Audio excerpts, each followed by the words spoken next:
Welcome to Hidden Voices, the podcast series which explores the less heard voices in health and social care. I'm Lorna and I work for Healthwatch Essex. It's our job to make sure that people's experiences help to improve health and social care services. In this episode, we're talking to Katie, the lead community organiser at Colchester Foodbank. So I was trying to think, we met beginning of the month. It was just before Christmas. That's it. At a community champions event in the University of Essex. Yeah, the Democracy in Action That's clinic. it. Yeah, which is amazing. I love that exists. As community organising, you have to just as many people as you can meet as possible is brilliant. You are so good at that. Tell me, the average day in the food bank and what your role involves and... Oh, average day. That's how long is a piece of string. I think the food bank's amazing because there's no such thing as an average day.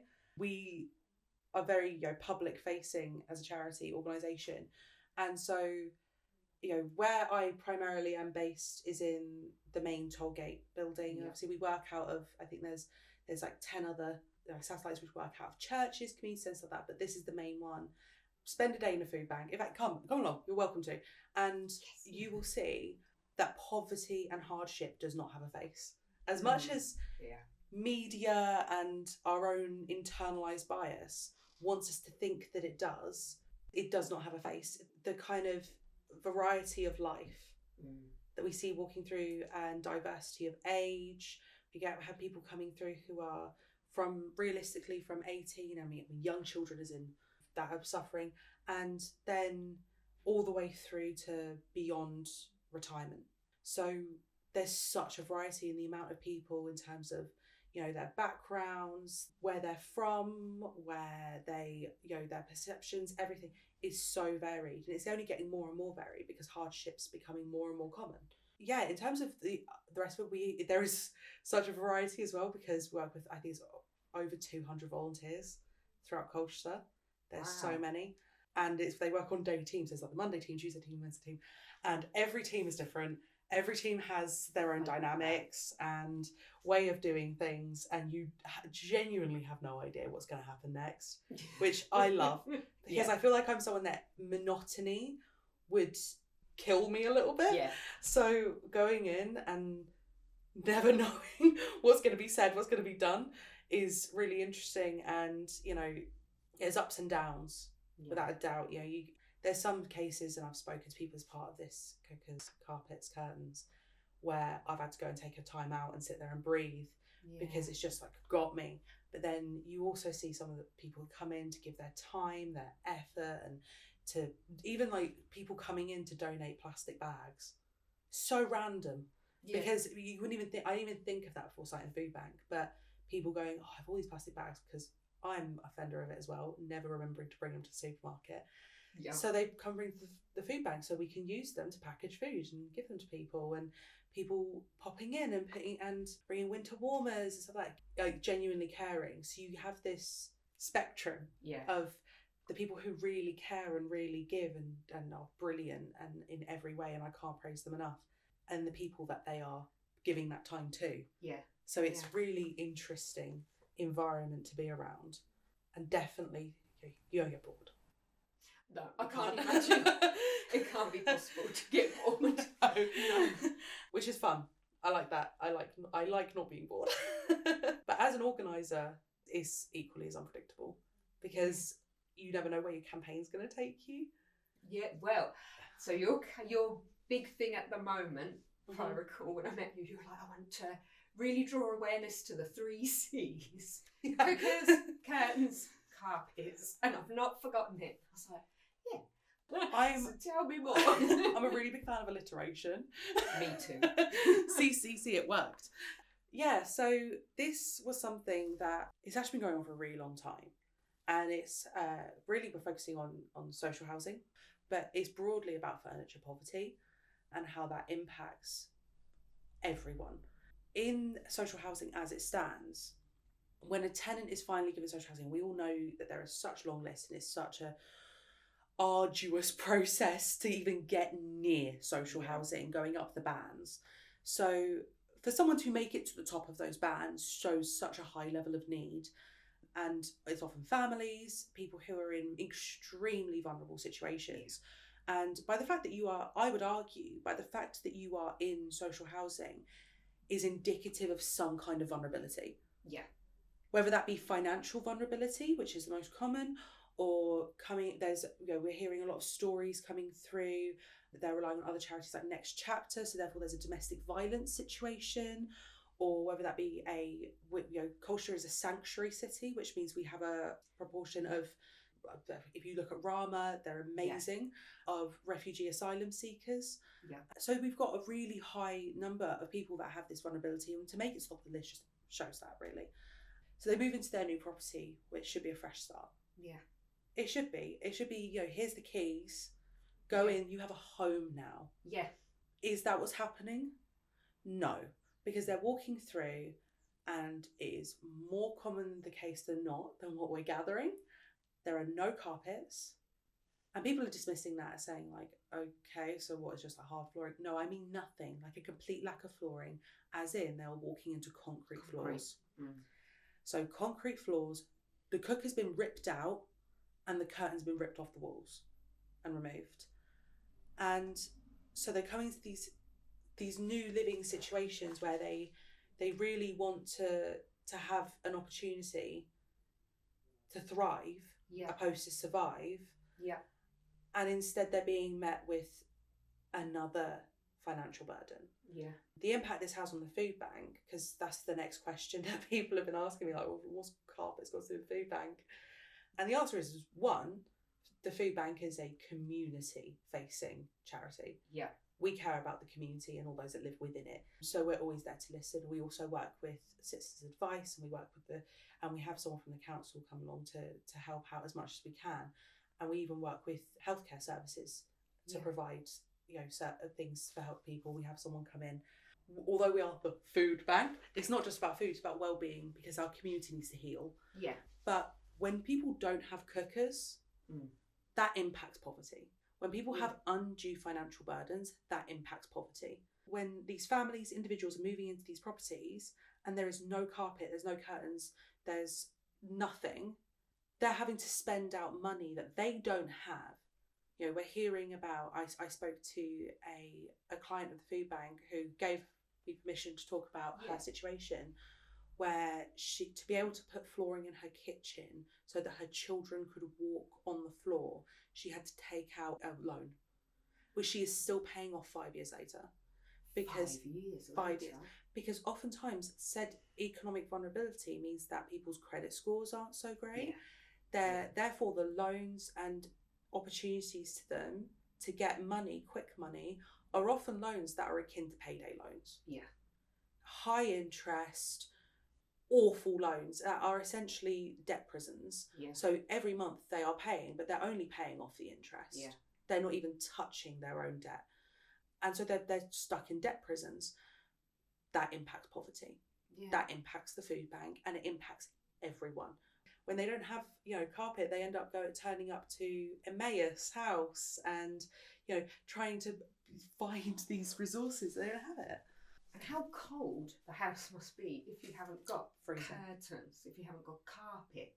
Especially this time of year. I mean, there's fog outside as we speak. It's freezing. 100%. The Met Office tells people in terms of, they give we're in a cost of living crisis. People are not being able to put on their heating. Yeah. If you look at the Met Office website, it says that to keep warm, one of the things that you should do is draw your curtains and put carpet down. Like, they can't. With the carpets, the implications socially on that, the stigma, you're less likely to have people come around your house doesn't feel like a home, the mental health impact, but also in terms of like social community, noise. Oh, see, I hadn't even thought about that. Exactly. Yeah. So you've got people who've been moved into council flats, and they're getting noise complaints because just bang, bang, bang from above, and their neighbours don't know. Well, how would you know? You're not, clairvoyant. Yeah. So it's a weird situation where the council, if you look at their annual report for Colchester Borough Homes, one of the metrics that they measure their success by is community standards, which is, things like antisocial behaviour and their satisfaction within the community to create a safe environment, but they're actually taking away one of the tools to create a better community. Yeah. Because you're making it so that neighbours aren't having neighbourly love, they're not having a community feel, because they're annoying each other by this noise. Yeah. And then on the curtains, the lack of privacy. Yeah. Yeah, I can't imagine how that feels. You especially for families, you want to have some privacy, and at the end of a busy day, you want to be able to draw your curtains, shut your doors, have a safe space and some 100% quiet time. Yeah. Privacy is a human right. Yeah. Literally. And it is. It's, it's in the Human Rights Act. And so it may seem trivial to some. To some people who, have never had this issue or perhaps don't understand it, if we're focusing on curtains and the lack of privacy, that also has an impact on sleep. Yeah. If you happen to live somewhere with a street light outside your house, all of these things. And people are just being put in a position where they're being further disadvantaged. And, you could say, oh, well, why can't they just buy some curtains for 20 quid on Amazon? Okay, 20 quid for you might just be 20 quid. 20 quid for someone who is stuck in a debt prison, just moved in, has not got access to work yet. Yeah. That's a week's worth of food for their children.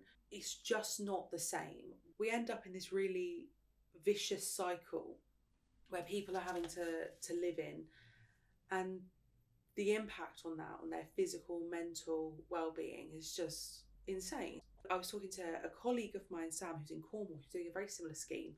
He's amazing. And he's focusing on carpets. And he turned around to me and he said, really interesting. And he was like, remember, there is no good argument against this. Yeah. If you turn around to someone and say, there's no carpets, there's no curtains, there's no cookers, there's no argument to turn around and say, well, people don't deserve cookers.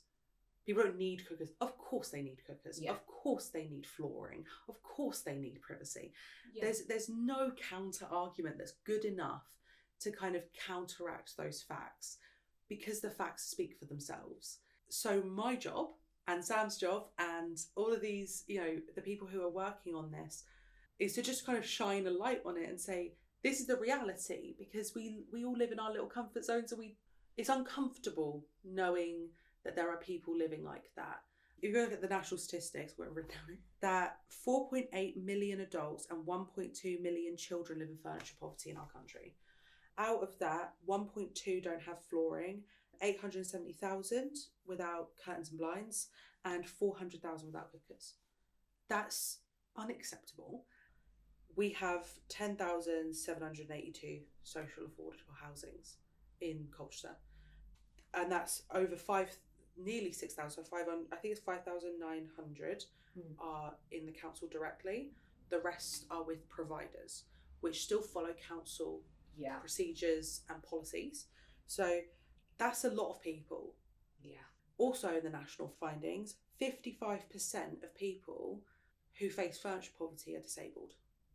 Out of our tenants in Colchester's social housing, 29.5% of them are registered as a disability.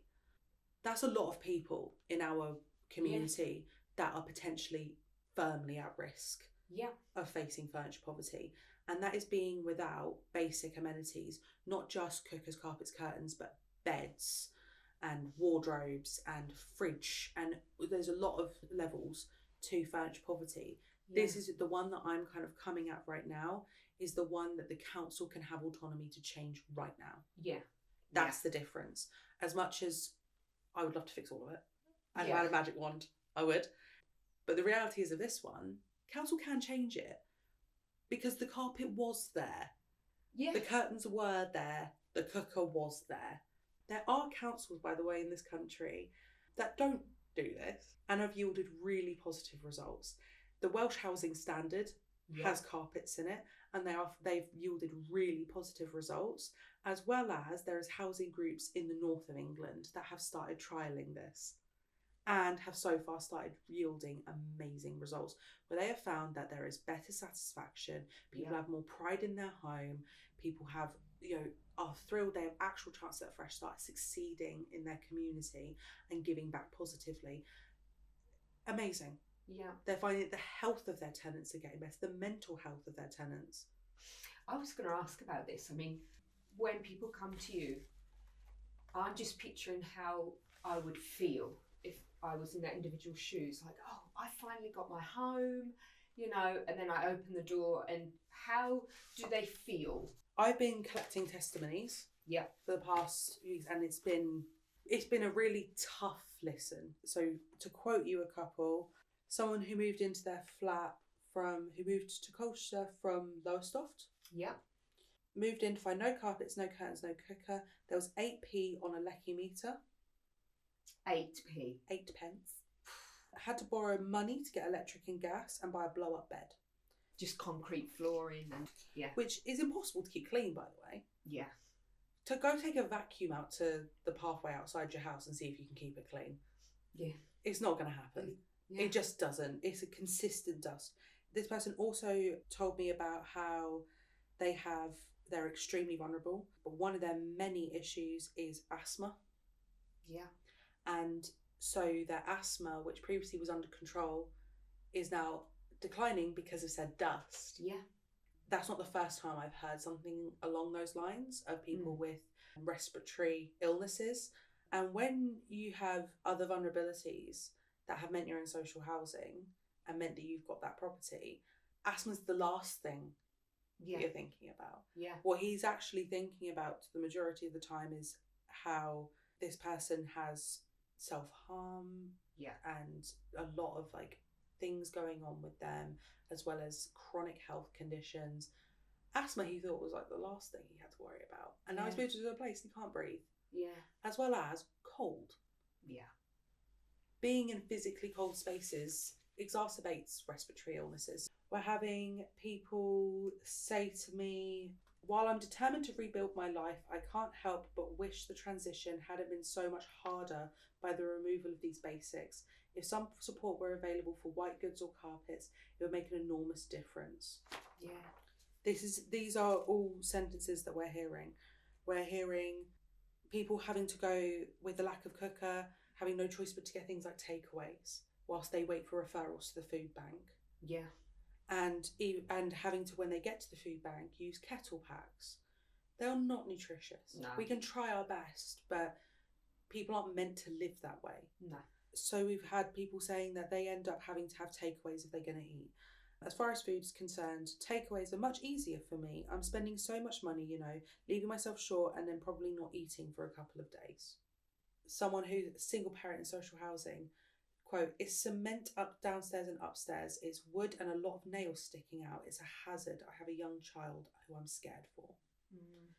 We've got so many. And people sat there, I had a real heartbreaking moment of wow, when I had a client sat in front of me near tears telling me about having left a domestic violence situation and feeling like she's failed her children because her kids can't walk on the floor without shoes. This is someone who has done probably one of the bravest things any of us could ever do. Yeah. Walk away from something that is that horrific. Yeah. She should feel like a hero. She should feel proud of herself because, I was proud of her, just sat there. I didn't know her. I was like, wow. But she should feel top of the world. And yet she sat there feeling like a failure because she is in a position now where she is in a debt prison, unable to feed her children. As is common with many domestic violence fleeing situations, has had to come from a completely different part of the country. Yeah. And so therefore has had to leave her home, her family, her support network, and her job. Yeah. Yeah. So now is in a new space, trying to find a job, still looking. And instead of looking for a job, is finding that she is spending her time trying to look for the basic necessities so that her children can live. Yeah. Because her kids have beds to sleep in and don't cut their feet on the floor of their house. And it doesn't feel like a home. And people deserve a fresh chance. Yeah. A new start. They end up coming into the food bank because they are having to prioritise what little funds that they have in that moment towards getting these necessities to make their physical home a safe space. Yeah. Having to pick between Do I feed my child, or do I make it so my child has a bed? Yeah. That's not a choice. That we are a first world country, and yet we have people who are in a position of vulnerability where not only are we not helping them, we're further disadvantaging them when we do. Yeah. How is that fair? You know, we need to all start talking about this, because it's not just Colchester. This is happening with the notable exception of the few councils that are, you know, proactive, are doing this. We need our councils to be brave. Yeah. Because it is a change. Yeah. And people don't like changes. But actually they will like this change. And so they need to be courageous and make a stand and be an example. Yeah. You know, Colchester is an incredibly diverse city, and it's a brilliant city, it's a historic city. And it's interesting because we've gone from being the first city to the last city. We are a city that makes a lot of, you know, big grand things. Yeah. And so why aren't they? Yeah. On the surface, it's quite a simple procedural change. And I know I'm oversimplifying that. There are stages to it. There's a lot of things. But it's something that will positively impact and continue to positively impact so many people. It will give support to so many people. And then that will alleviate the pressure on other charities, on services like the food bank. Yeah. You know, the food bank is right now at an all-time high. The latest figures that have come out of the food bank are, during April to September 2024, we gave out 10,070 emergency food parcels throughout the community, which is 142% higher than the same period in 2019. That's mad. Wow. Yeah. And that is just between April and September. It's not even a full year. No. Not even a 12-month period. And that's where we're at. We're going up and up and up, and our donations are going down and down and down. Because cost of living. Yeah. Yeah. So the pressure on the food bank, not to mention the fact that we're losing our building. Oh no. So where will you be? Is there any plan B? Oh no. Right now, ticking time bomb, the clock is on, and my directors have been endlessly working. Yeah. Yeah. If Colchester loses its food bank, the people who are suffering from this issue, where are they going to go? Yeah. Where are the most vulnerable people in our community going to look to? Because there is not a structure that will match it. No. In giving emergency food intervention. It doesn't exist. The pressure is on, and, you know, we're really lucky. We've been on the news, been on BBC, everything, trying to look. And it's really tricky because of the amount of need in the community. Yeah. The minimal requirement is that our new dwellings has to be at least 7,500 square feet and accessible by bus. And that sounds excessive, it sounds really big. But when you think about how we've had a 142% increase, that's why we need a huge warehouse. Of course. Yeah. Because how else are we going to be able to do what we do and supply all of the satellites that range from, there's town centre up to Tiptree, Wivenhoe, like they're everywhere. And that just reflects the need in our community. And issues like this, and that's where people at community organisers like me come in. Because our job is to not look at, I don't go around looking for food donations. No. I go around trying to fix the crux of the issue. Yeah. And look at the root cause and go, okay, so if I can get them to change this, that'll make a difference. Yeah. All of the just like businesses, our charities are on their knees. Yeah. The pressure on all of these local charities by this is not small. It's not something to, shrug at, as well as the impact on individuals. Some people I've spoken to have been in their houses for years and still haven't got these. Insane.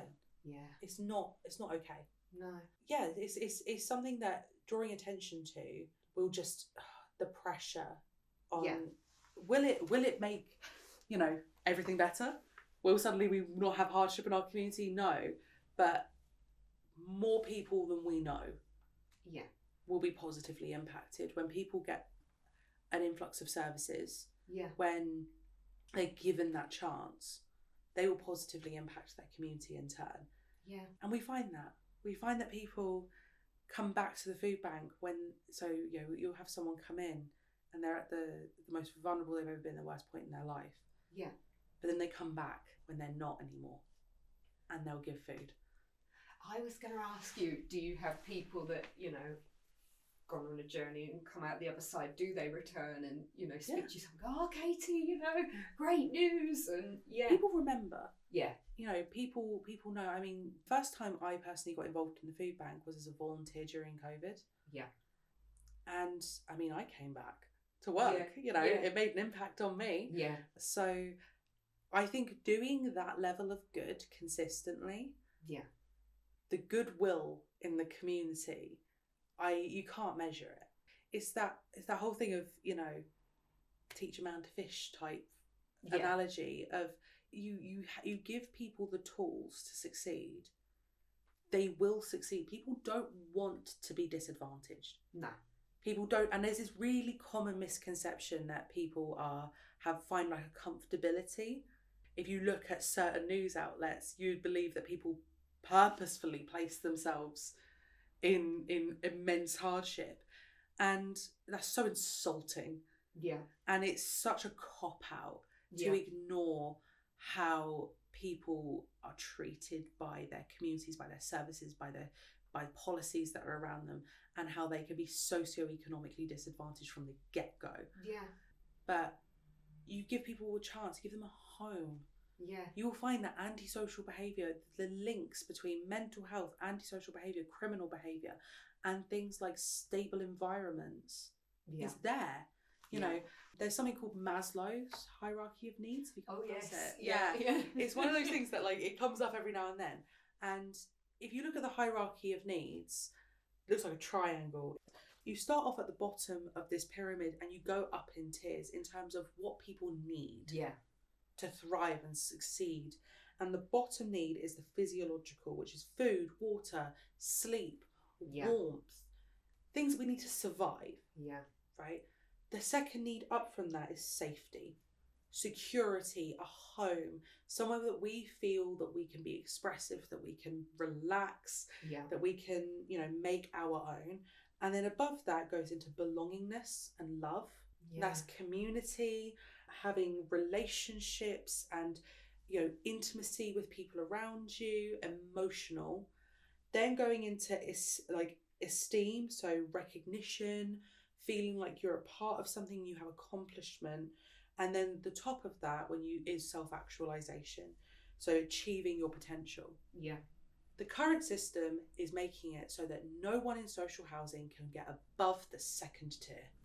Yeah, because you can't move, you know, you can't address the needs on the tiers above. Yeah, you're trapping people in a position where they don't have their basic needs met. They don't feel safe.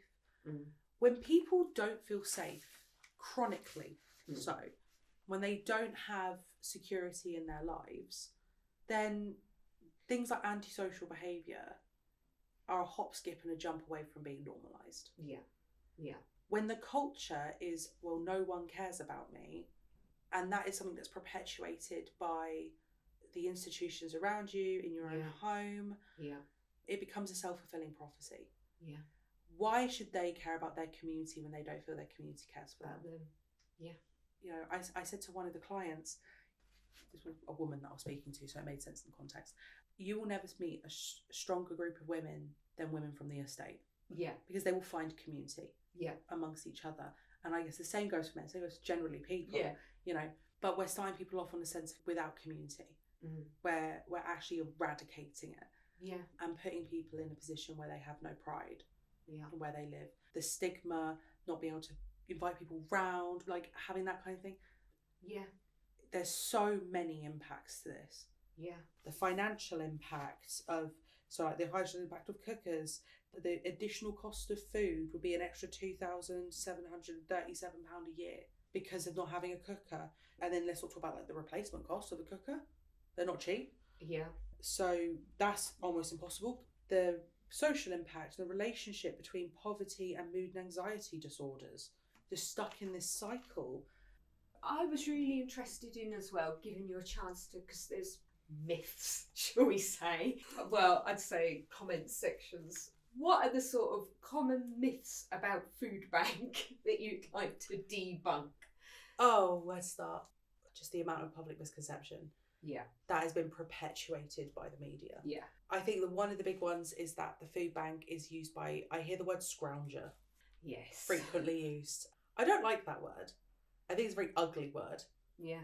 I think people think that people just turn up to the food bank and say, I want food, and we hand them a week's worth of shopping.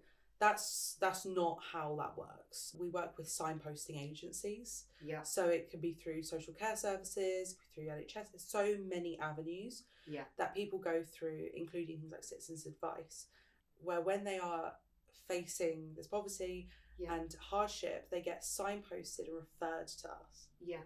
So we know they're coming, they're assessed. Yeah.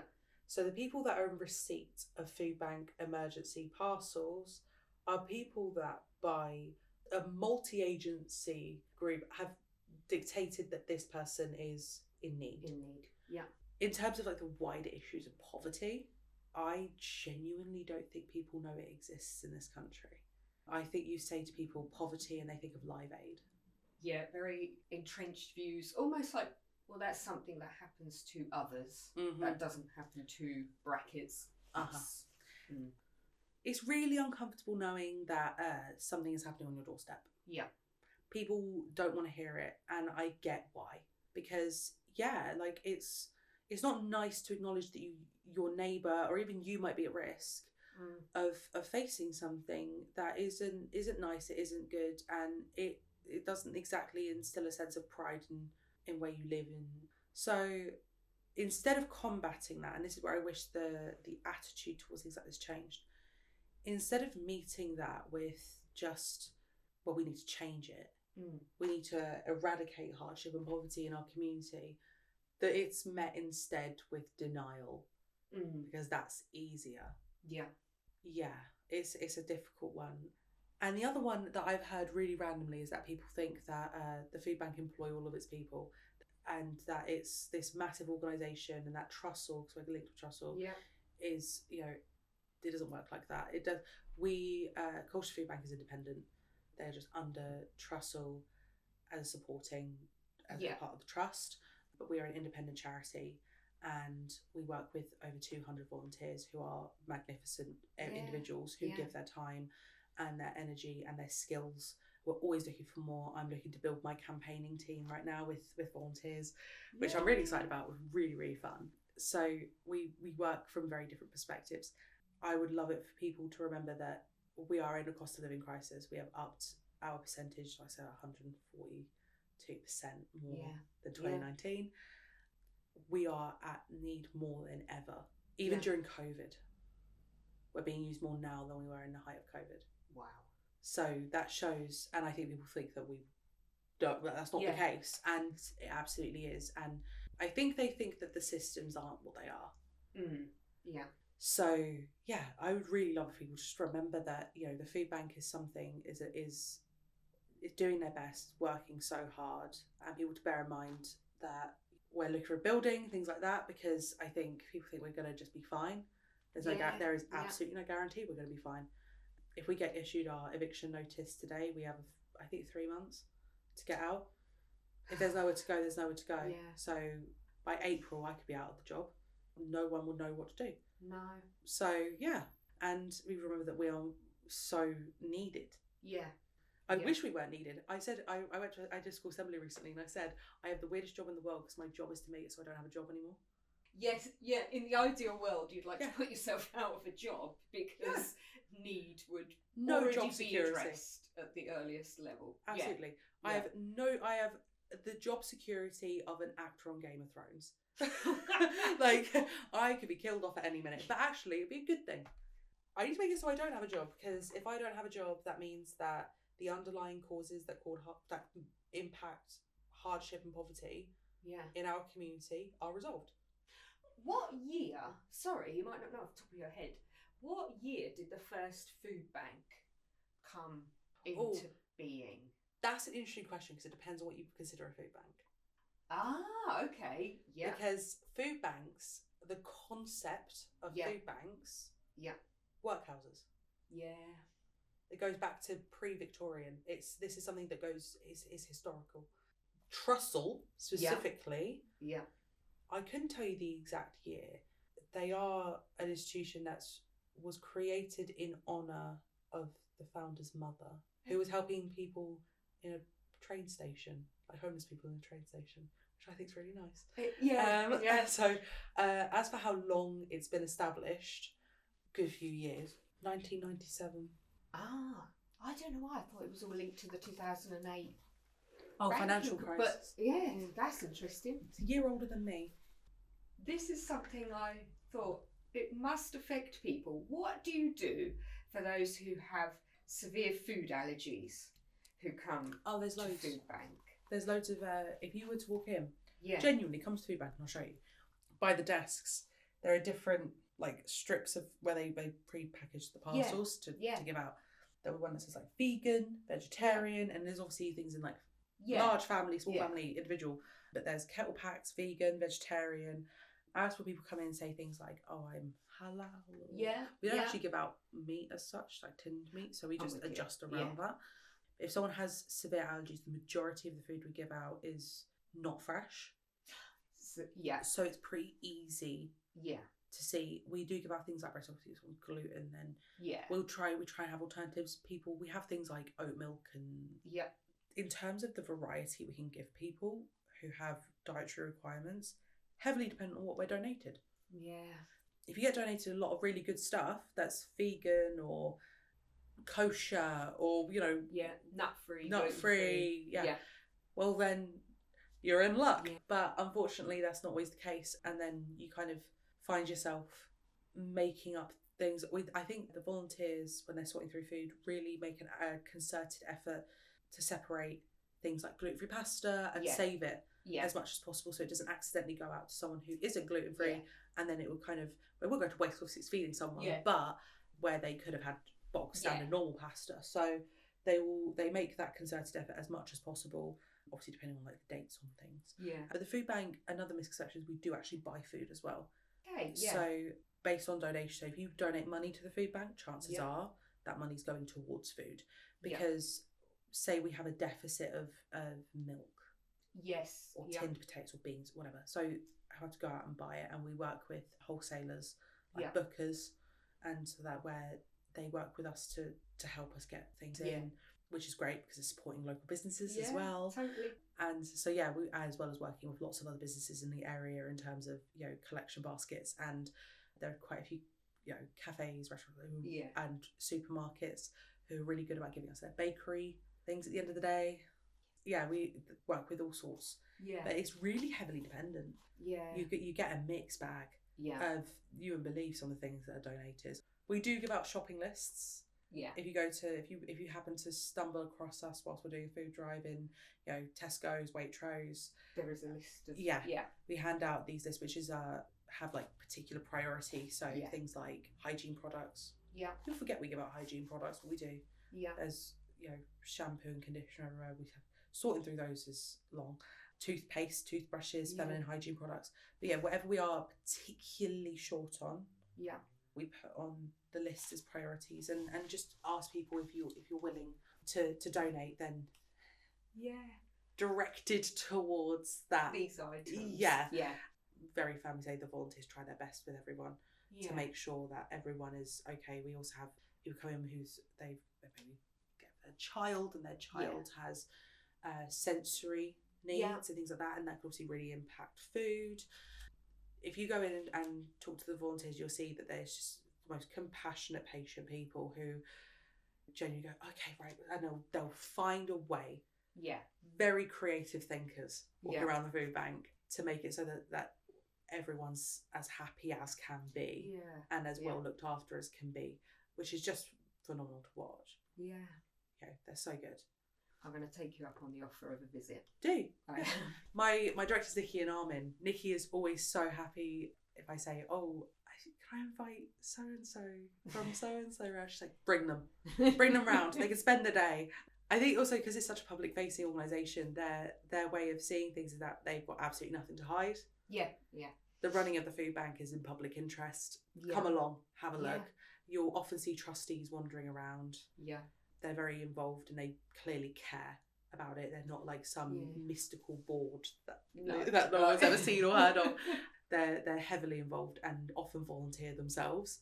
So yeah, it's very collaborative, very like open space. Yeah. And everyone's heard, you see a volunteer walk up and say to a director, Yeah. oh, this could work better. Yeah.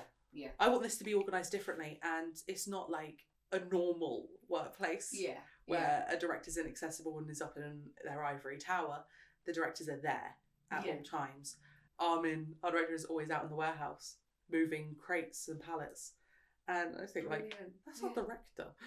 Like, usually when you envision director, you think, like, suit, tie. Yeah. And he's there with, boots, jeans, big woolly jumper, moving pallets. I'm like, okay. Nikki's there on the phone talking to clients, talking to CAB, doing referrals herself, looking for grants herself.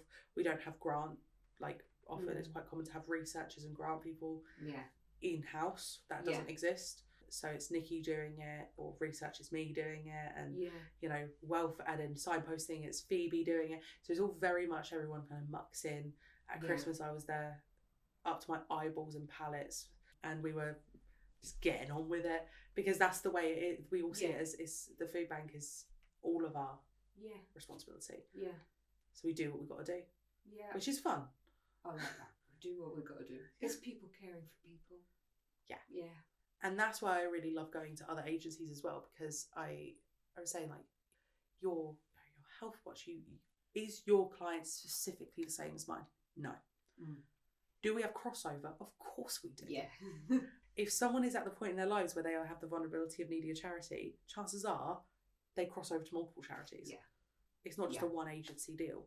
So doing things like Cookers Carpets, it's benefiting all of us, it's helping all of us, and ultimately we all want the same thing, which is our community to be better. Yeah. Yeah. We're just coming at it from different angles. So we'll go at the same angle.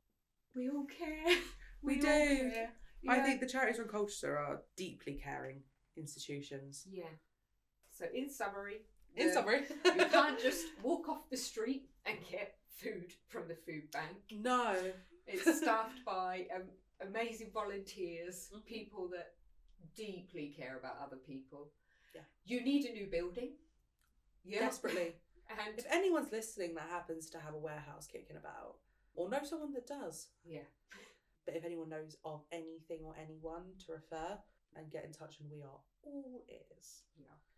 May erect a statue in your honour. It might be made out of papier-mâché, but and it might be made by me. Give us a shout. And in partnership with that thought, we're also in desperate need of donations. All year round.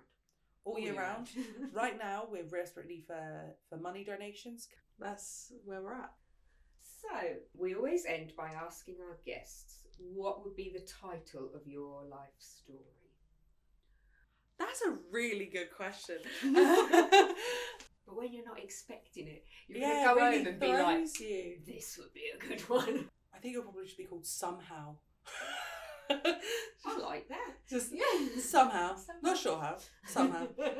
So thank you, Katie, so much for coming in today and for sharing your experiences and knowledge with us. And thank you everyone for listening.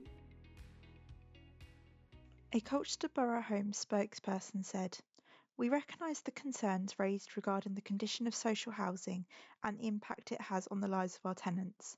We are committed to ensuring that residents have access to safe, comfortable and dignified living spaces. We fully acknowledge that access to adequate housing goes beyond just shelter. It's about creating a home where individuals and families can thrive. We understand that the absence of essential amenities such as carpets, curtains and cookers can create an added financial burden and emotional strain, especially for those who are already vulnerable. We deeply empathise with the challenges faced by many in our community, and we are actively working to address these issues. Our team is continually striving to improve the quality of the homes we provide, ensuring that they meet the necessary standards for comfort, privacy and well-being. We are exploring options to introduce additional support for tenants who are moving into homes that may require essential items like flooring, curtains and cookers.